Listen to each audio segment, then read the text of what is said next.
Welcome to another episode of Learn from People Who Lived It.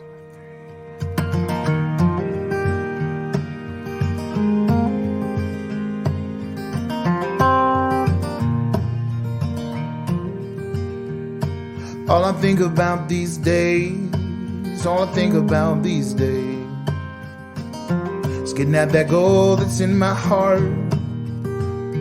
I need a reason to believe in maybe a cure for my disease. Well, hi there, it's Matthew, host of Learn from People Who Lived It. And as a reminder, we do things a little different around here.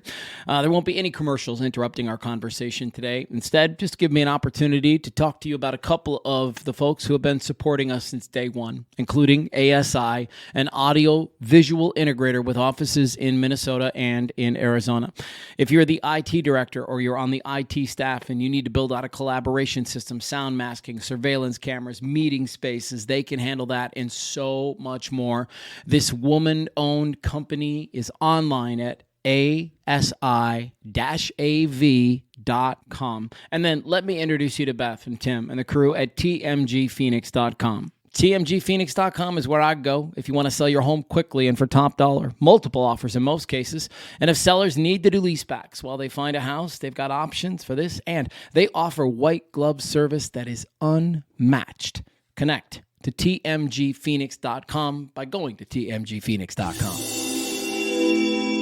I thought it might be kind of cool to start off today's episode with just kind of a mindful exercise. If you're down for it, brother. Sure. Maybe you can help us out with a little breathing exercise, a little 60-second, a little minute and a half, a little 2-minute something where we can kind of get in a good place and we can be ready to sit down and talk today, because the conversation that I'd like to have, Troy, is something that you and I can both relate to. And here it is. When did you know it was time to walk away from your job? That's a question that a lot of people entertain by the minute, right? At their own personal situations, especially if they hate their jobs. They contemplate, what would this world be like if I didn't work here, if I didn't have this job? And I'm going through that right now. You've been through that a couple of times, Troy. Yeah. So who better to hash that out than us? So anything you want to drop on the table today as well? I think that's a topic to discuss that is right up that 40 to 65-year-old alley for people who are involved in careers and have been in their careers for 30, 40 years. Yeah. I think it's an incredibly important topic, especially for and a lot of for women too, but for a lot of men, right? Let's get into that. But first, if you don't mind, I know I kind of put you on the spot, but you do this for a living, so I'm assuming you have 100 tricks up your sleeve. A few. Guide me and everybody else through a little something here. Okay. Let's take a moment to appreciate ourselves. I'm a big believer in our breath and the power of our breath to take us to where we need to be. So just take a moment and to feel the earth underneath your feet. If it's carpeting or a floor, whatever it is, but just take a moment to breathe one breath into the next in a connected way. And sometimes when we're going through life's turbulence, sometimes our bodies, we can feel that stress in our bodies, and we feel it in certain areas in our bodies. So one of the ways that I like to just release that stress is to make that sound, that ah sound. So take a moment and feel your body. Maybe you're feeling some tension in your neck, or you're feeling some tension in your shoulders, or even in your legs, and you just feel like you want to move and get up and go, but stay in that place. Feel that connection to the earth beneath you, knowing that every step that you take, you're supported. You're supported by the earth, and this earth is abundant. And we can choose to look at it as if there's not enough, or we can choose to embrace the thought that this world is abundant and that everything I need is all around me all the time. So just take a moment and continue to get connected to your breath. Breathing in to a count of 3 or 4 and out to a count of 8.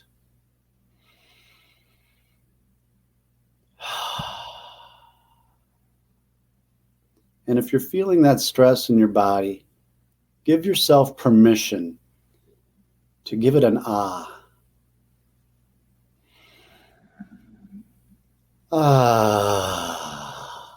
And feel it vibrate into every one of your cells.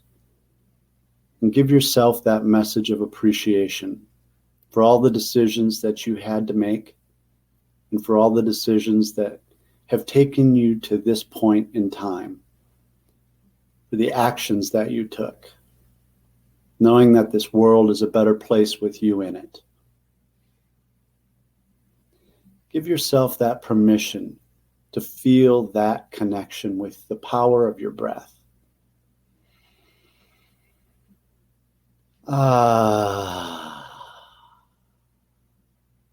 Feeling that vibrate all throughout your body. Feel that part of your body that's heaviest and most connected to the earth. Maybe it's your right foot or your left foot, right hip or left hip. But breathe into that space and notice 3 sensations. Maybe it's hot. Maybe it's tingly. Maybe it's stiff.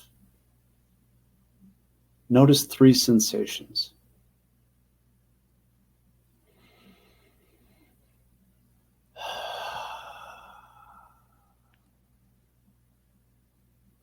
Bringing your attention into your body, out of your mind and into your body.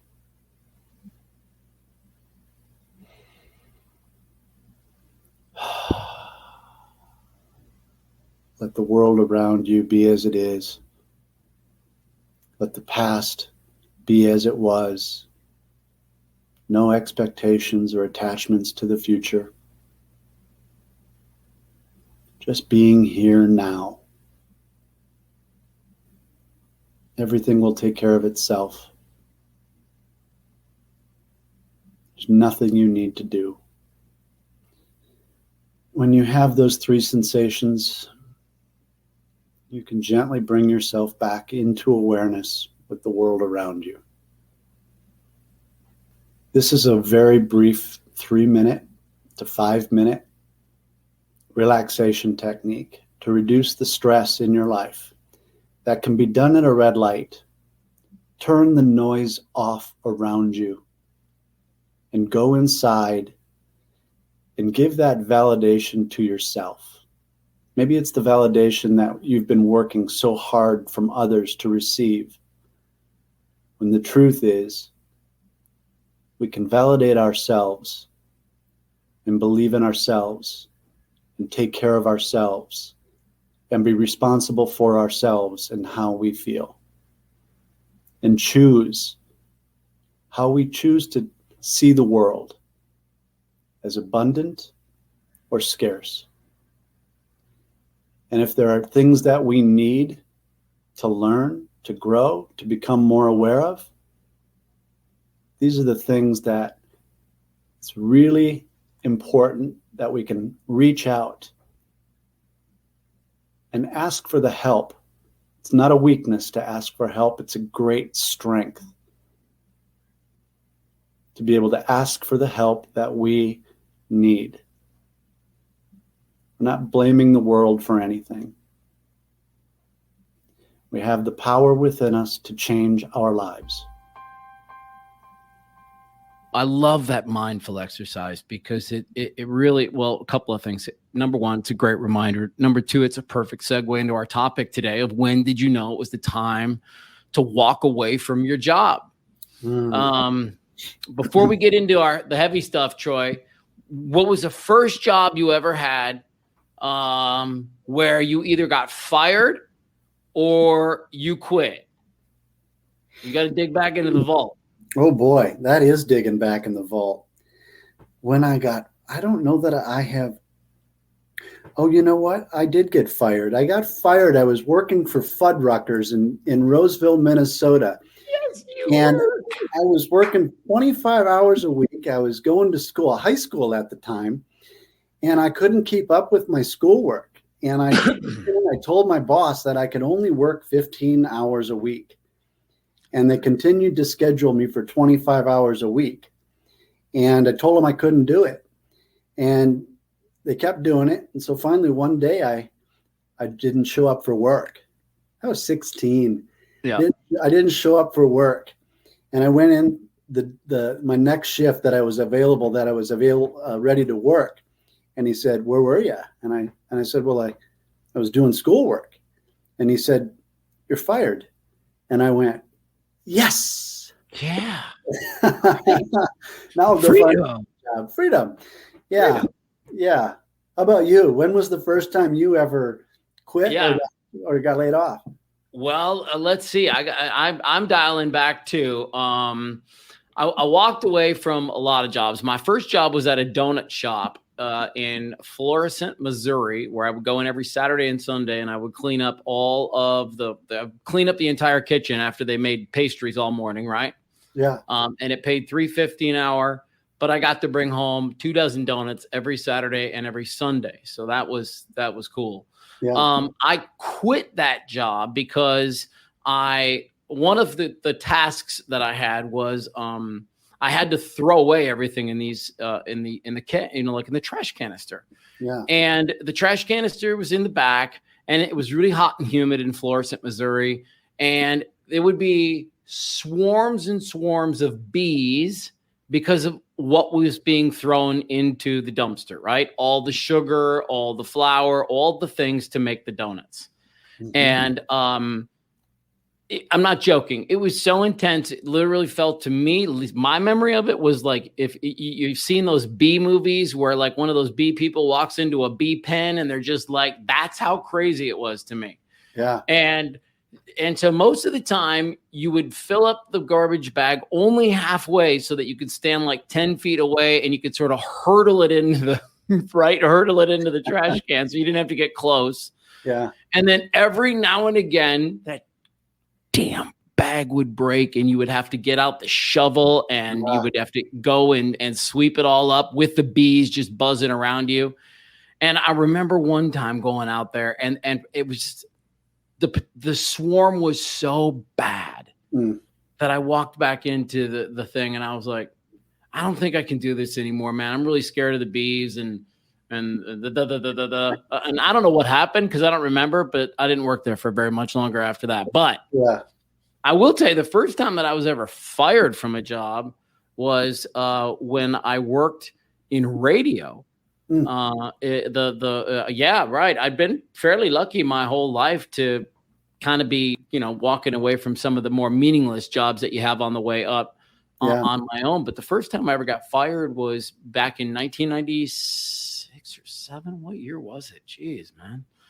It was the late 90s. I know that much. And the station that I was on decided to flip format, and I didn't fit that format anymore. And so I found myself for the first time in my life out of a job and nowhere to go for a little while.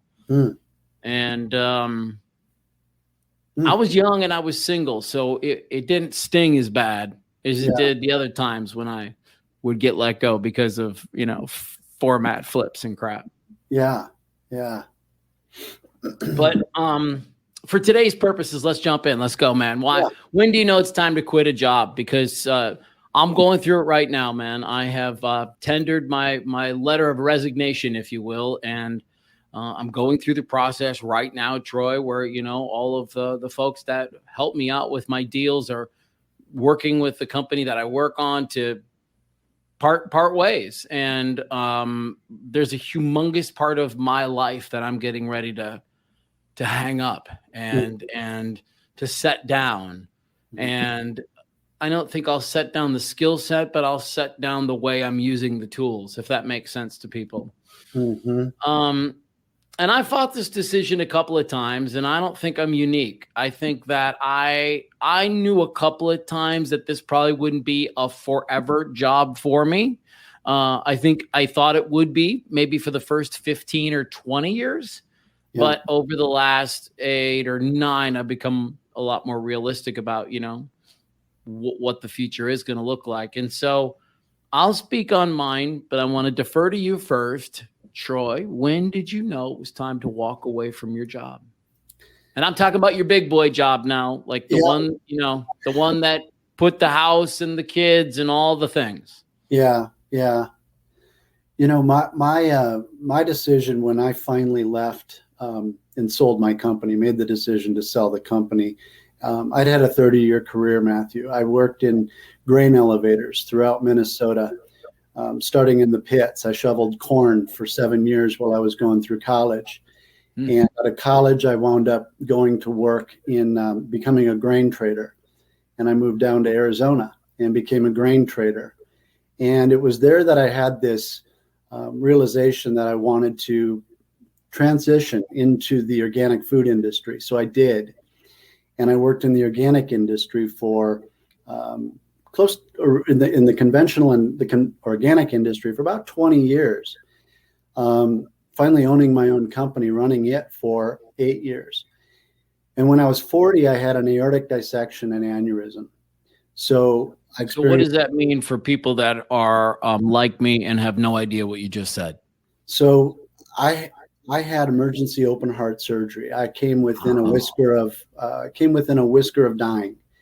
And I was watching a football game one Thursday night. I was watching a Baltimore Ravens game. It was October 12th, 2012. I was watching a Ravens game, and I started to feel like I was having indigestion or acid reflux. Yeah. I thought I would sit there and I thought I would just wait it out and see if it would pass. Well, like breathe through it kind of a vibe. Breathe through it. Like I'm going to be tough and I'm going to try and breathe through it. Well, it intensified.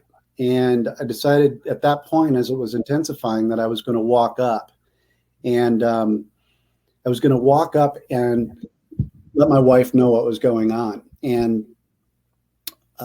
we decided at that point that it was time for me to get to the hospital. And on the way down to the truck where I was going to get into the truck, I collapsed. All the blood had gone into my chest cavity to keep my heart pumping while my arms and legs had grown cold. Sure. I was there. Because you started moving, right? I'm trying to understand this moment by moment, right? Because you started moving. Yeah, I tried to get to the truck and I fell. Yeah.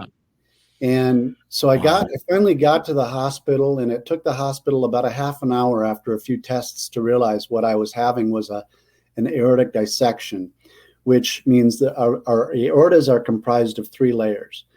The layer that comes in contact with the blood had separated and fallen down into the bloodstream, and that bloodstream was pooling up into the aorta, which was on the verge of rupturing, which would have been and meant death. Well, it didn't take long.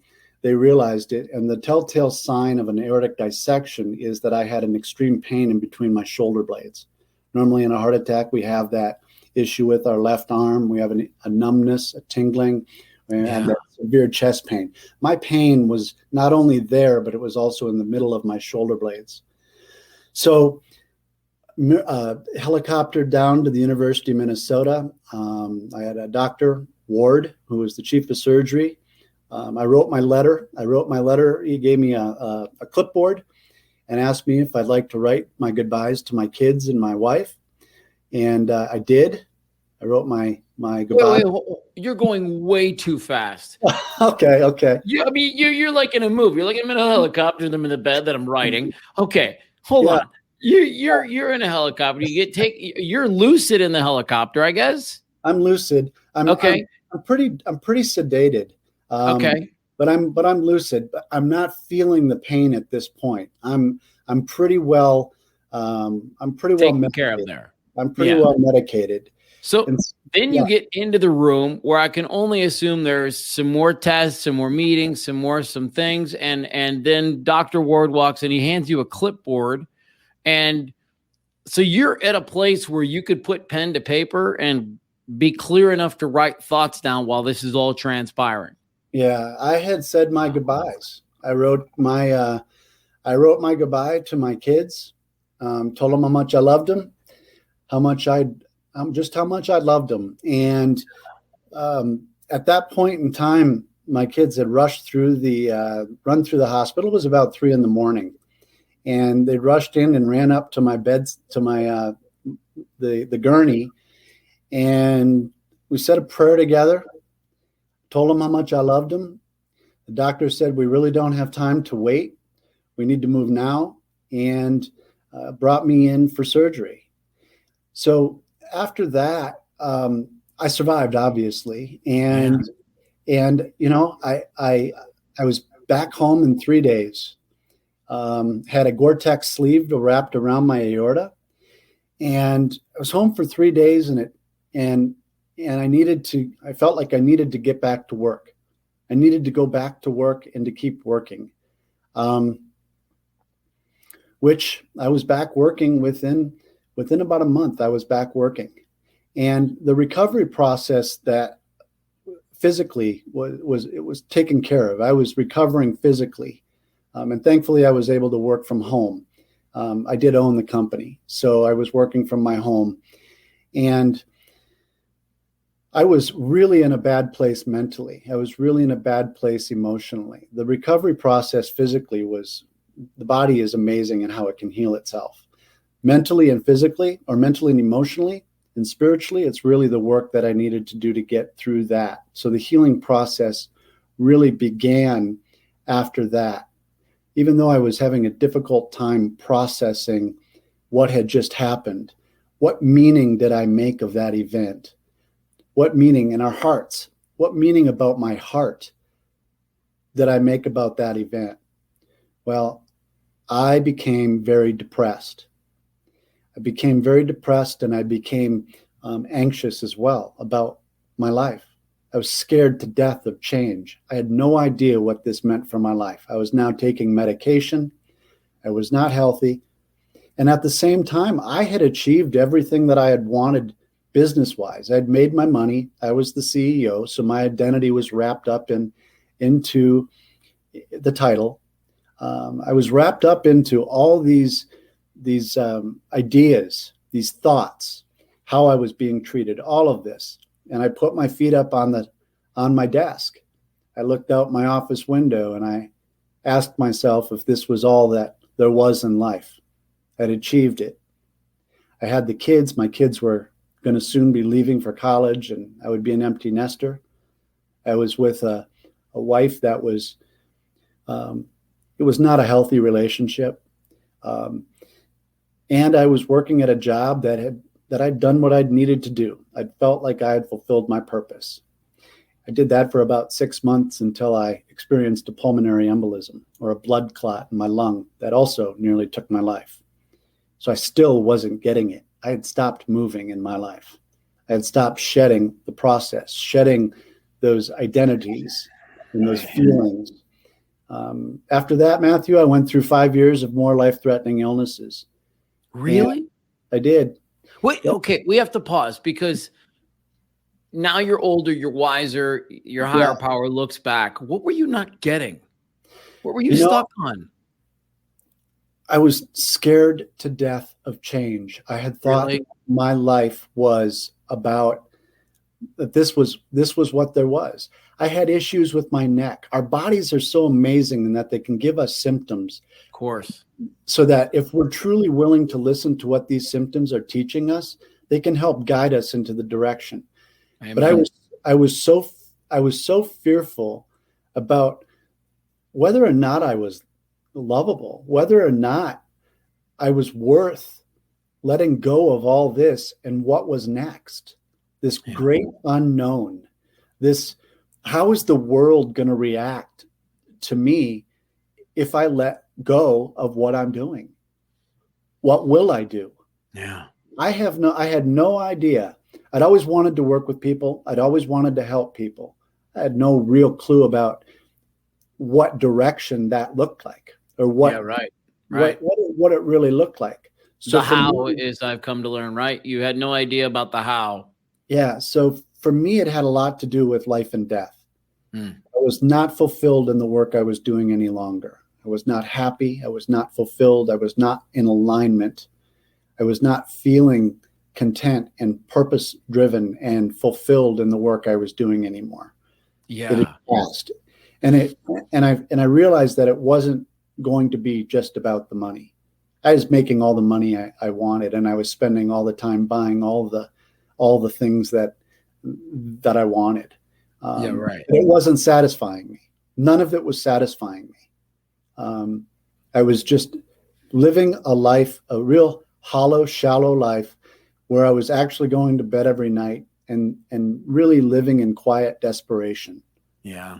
I was lonely. Yeah, do you ever get to that point, man? I mean, just real talk. You ever get to that point when you were there? It was like, and I've read books where people have said this, where you hope something will happen to you. You wish something would come about and take you out in some respectable way. And it's like, you get to that low point in your life where you do definitely consider, yeah, could it be just better here without me? You do all the things, you go through all the emotions when you're down in that space. And I think if we do anything in this particular podcast today, I want to impress upon people, when did you know it was time to walk away? So for you, for me too, I mean, you and I have talked about this off the grid a million times. Our stories are stupid similar. I mean, there are so many crazy similarities in our journey. I didn't quite have all the heart and the lung stuff, but I did have the shingles and the panic attacks, right? So, right. It's like, when did you know it was time to walk away? Okay, number one, like, if it's starting to show itself in your physical, and I would include putting on weight in that thing. Right. I really would. Right. You? Oh, absolutely. Sure. Absolutely. So physically, our bodies are going to give us those symptoms. It can manifest through our hearts. It can manifest through nerve issues. It can manifest, through any number of different ways. Neck issues, back issues. Go ahead, Matthew. I got it. I had it manifest one time I had a really shitty job, and I had it manifest one time as plantar fasciitis in my foot. Yeah. Right? Yeah. And so what is your foot? The foot is about moving forward. The necks are about being able to turn from side to side, seeing the options. What are the opportunities and options?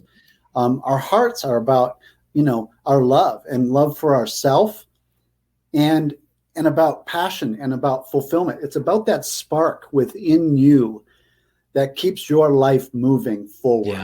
Yeah. Right. And that spark had dwindled down to a place where there wasn't any. It was dead. It was lonely. So emotionally, when we're feeling desperate, lonely, when we're feeling sad, when we're feeling incredibly depressed, right? As if there's nowhere to turn. Yeah, and particularly when that didn't used to be there, right? Like there was once upon a time where walking through the office door excited you and was all of the things and all of the feelings that it needed to be. But it's now possible that it's run its course, and that's worth paying attention to, even if it scares the ever-living crap out of you. It's worth taking a look. So I would say physical, number one. It's got to be one of the biggest telltale signs that maybe it's time to analyze. I would say number two, the interactions that you're starting to have in the office. Do you for me, and again, I think it's important to just share your own story, right? So for me, not wanting to email or reach out to people, showing up less in the office, picking my times to when I know people wouldn't be there, so I wouldn't have to see people, all of the things where it was like, I don't even really want to be here anymore. I don't want to talk to people. And nothing against anybody, right? It's my own shit. Yeah. But it still was one of those things. I'll tell you a true story. I used to work with a coworker who I know was in a bad space. She would run up and down the hall so she wouldn't have to see people. So that level of like, I just don't want to be here anymore. Right. Did you experience that as the boss? Because I can't even imagine how that must have felt, dude, because you must have felt responsible for everybody and their families in some egoic way, right? Oh, absolutely. Yeah. Absolutely. I felt like and I told myself that story, because that is a story, right? And that's a story, that it's a thought that we can also put down. That doesn't have to be that way. Right. So I told myself that everybody depended on me, and work became a burden. It became drudgery. It became heavy. There was no lightness about it. And I told myself that story over and over and over again until it became who I was. Wow. So I got trapped into my own thought process. I got trapped into that story. And I had never heard anyone else that had gone through anything like I'd gone through. And so I didn't have another way to look at it until the pain of that life became so great that I had to do something about it. And that for me meant selling the company. Yeah. Which when I did finally decide, yeah, I had the support. I had the support of all my employees. I had the support of those people that truly loved me. They all looked at me and they said, "Congratulations for making that decision. We support you fully." Troy, I wish we could amplify what you just said, because one of the things that you just mentioned is the one thing that prevents all of us from moving forward, is that fear of what if, right? And one of the biggest things that men are concerned about with our male egos is, what's everybody gonna think? What are my employees going to think? What are my coworkers going to think? What's my mom going to think? All of the what is everybody going to think? But dude, Troy, my story, again, so drop dead similar to yours. Yep. The moment I came forth and spoke my truth, yep, and I said it in a way that was just loving and kind, and guys, this is what I need. There was not a single negative comment. There was not a single person who didn't come in the room and say, "Amazing. I'm so inspired. I love it. Go kill it." Yeah. Crazy things started to happen. Howard Stern said my name on his radio show. Like, crazy things started to happen. Yeah. It was very, very gratifying. And so that's the thing that I hope people take away. It's like, I know you're scared, and I know it feels like the whole world's going to hate you and want to do all kinds of bad things to you. But you can't guarantee anything in life, but I can almost guarantee the polar opposite will happen if you come to these folks just real and let them know what's going on in your life. Right. Don't you agree? Oh, 100%. And, yes, but so often we don't feel that from other people. We see it, but we don't take it in. We don't feel it ourselves, that sense of others and how they feel for us. And we get wrapped up in our identities. Yeah. We get wrapped up in, I'm married. I've achieved what I want to do in business. I've got all these things, all the bright, shiny things. What is all that worth if we're dead? What is all that worth if we don't have peace and joy and happiness in our life? What is all of that? And the thing that I found is that we are all worth that risk. There are four yearnings in humanity: freedom, the ability to choose; love, the ability to give love and to feel love; adventure from a place of being willing to take a risk for our own benefit, take a chance for our own benefit, that adventure. Going into the unknown. And being creative is the fourth yearning, which is about our ability to influence and generate in this world. These are the four. And, that adventure, that willingness to take a risk for our own benefit. It's amazing what happens when we do. When we take that risk for ourselves, good things happen. Good things happen. Well, and if there's anything that I can put an exclamation point on, it's that it doesn't have to be scandalous. I think we live in a world where everybody thinks it has to be loud and extravagant, and I need to walk into my boss's office and throw down my papers and say, "I fucking hate it here." And it's like, okay, slow down. It just doesn't have to be that kind of a situation. And You think it does because you're so boiled over with all the stuff that you've been hanging on to leading up to the moment. But I can only guarantee you, promise you that once you get to the other side and you can look back on the way you did it and the way you handled it, you'll be really happy if you just handled it from a place of grace and compassion and understanding for yourself and the people around you while you're going through it. Because one of the things that I picked up on during my retreat was, move your tribe in the highest way possible. And I really like that quote. I don't think it was you that gave it to me. It was somebody else, but they really encouraged me to, while I'm going through my transition, move them in the highest way. And what we were talking about was nothing to do with money or where we were going to live or any of that stuff. It was just about being open with them, sharing our feelings. Because if you're going to walk home tonight, you're going to say to your spouse, listen, I think I'm going to quit my job. There's going to be a reaction there.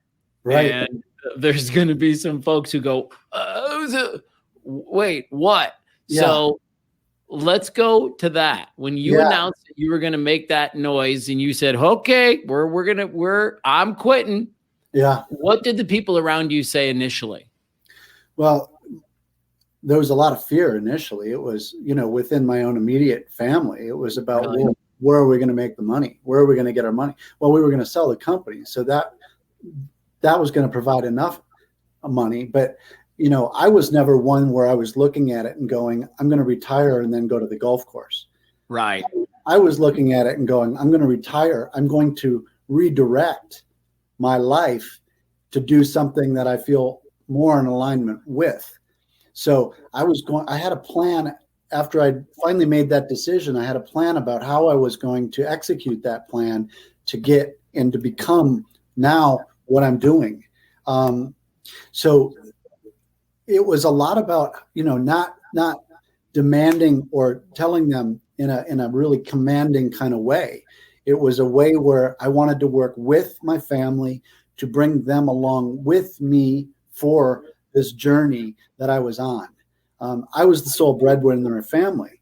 So from that place, there's a lot of fear. And there was a lot of fear from my wife at the time around security and safety. Did she flat out tell you no? I mean, did people around you in your life ever say no? Or were they just like, because when I announced mine, Troy, I don't think my wife never was like, no way, you can't do this. But boy, it was damn close. Yeah. It was like, are you serious right now? You've got 2 kids that are getting ready to go to college in a few years. This is what we're going to, real, like you're talking about, this all fear. And it should be noted, don't you think these are pretty rational fears? I think it's a pretty rational feeling that when the net gets taken out, you're going to have a little bit of that feeling. And so it's okay to acknowledge it and walk through it.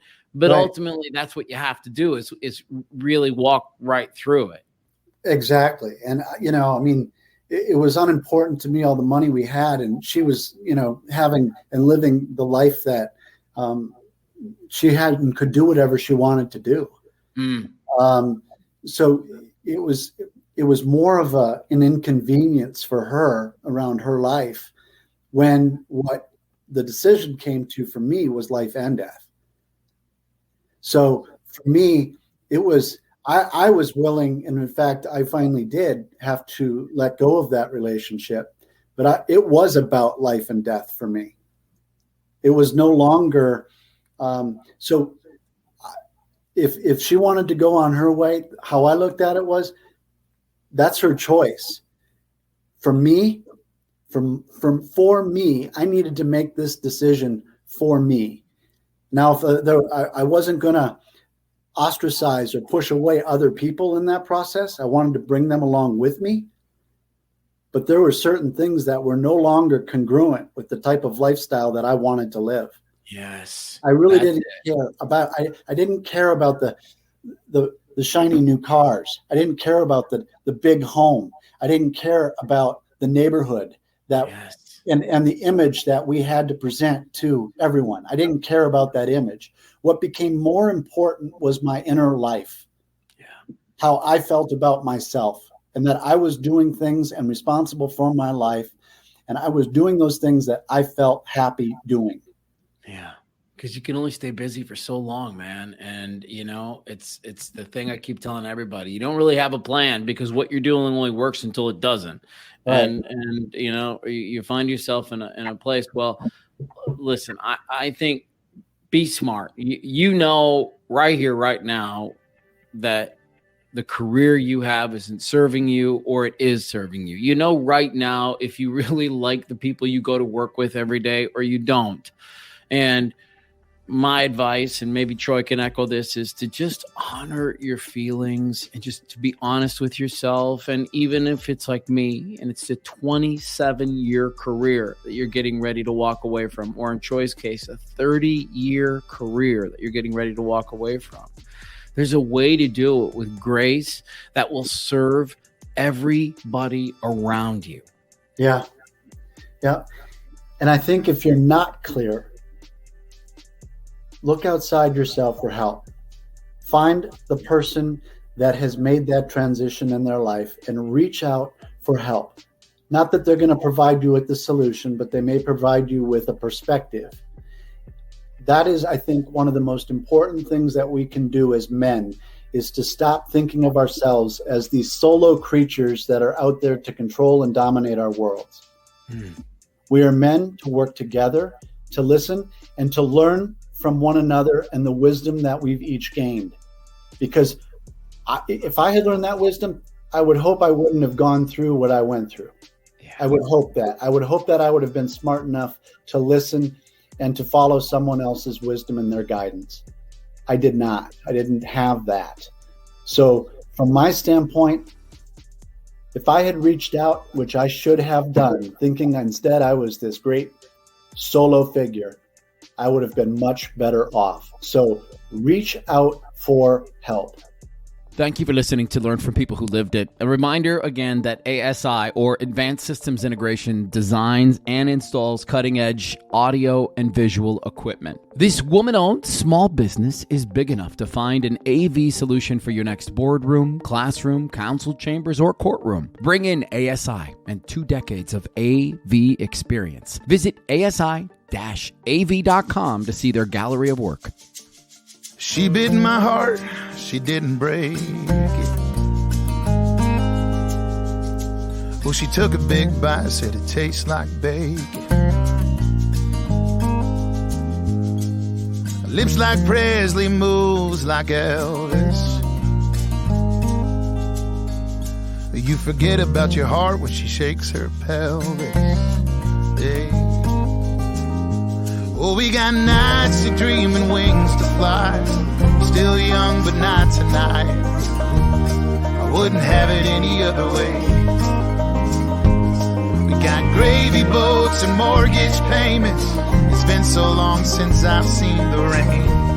It's where I'll be when I die. It's where I'll be when I die. Got nights to dream and wings to fly. We're still young, but not tonight. I wouldn't have it any other way. We have 3 goals with Learn from People Who Lived It. 1. To help you feel less alone. 2. Encourage you to seek out a coach, a therapist, a church, anyone who can help you get through your journey and find some healing. 3. When you're ready, share your story with us. Find us on the web at fatherslikeme.com.